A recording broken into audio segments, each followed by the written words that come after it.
everybody. Welcome to another episode. Thank you for joining me and for keeping me company. By the way, let me take our time to appreciate every one of you for your contributions, your comment, your observations from last week's episode. This is the second episode in our series on finding fulfillment.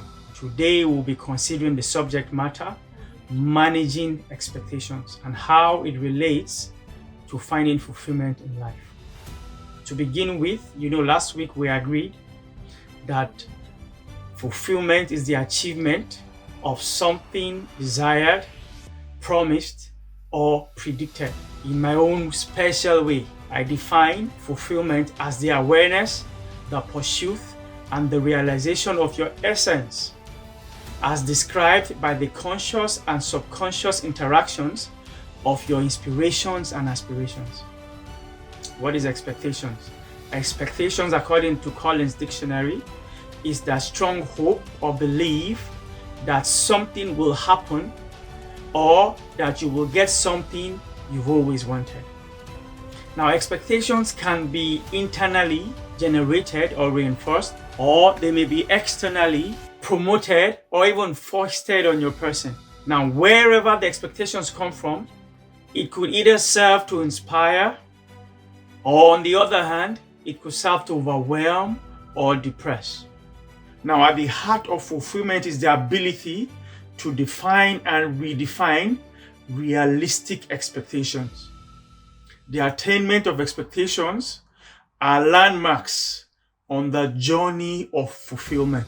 While unrealized and unrealizable expectations are some of the greatest sources of dissatisfaction and unhappiness in people, realized expectations, on the other hand, are sources of joy, are sources of reinforcing our personal abilities and capabilities. And they tend to spur us to either embrace greater goals, to reinforce our energies, even in current pursuits, or to encourage us to go ahead to extend some form of goodwill and encouragement to many others that are on the journey of finding fulfillment.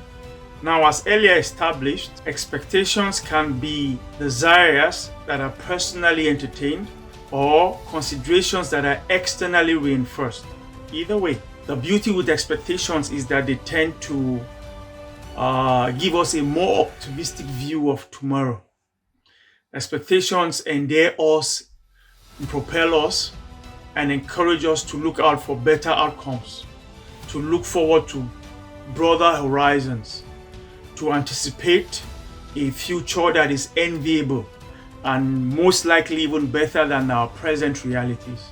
Now, the reality with expectations is that there are two likely outcomes. There's a tendency for you to attain those expectations that you have, and there's a tendency for you to also not attain or achieve some of the expectations that you have. Now, give and take either of those are neither here nor there. Why am I saying this? If your expectations are low, you set a benchmark that is too low, you will very likely attain them without even the exercise of your resourcefulness or your creativity. Now, if you set your expectations too high, there's also the tendency that you're going to feel overwhelmed, you're going to feel depressed, and you may even associate yourself as a failure. While in reality, you're doing so well if you compare or maybe benchmark with your peer and equals. But because you set a goal for yourself that is so high or unrealistic or unattainable, you will pursue, and in the end, you may not attain those expectations. How do we balance it?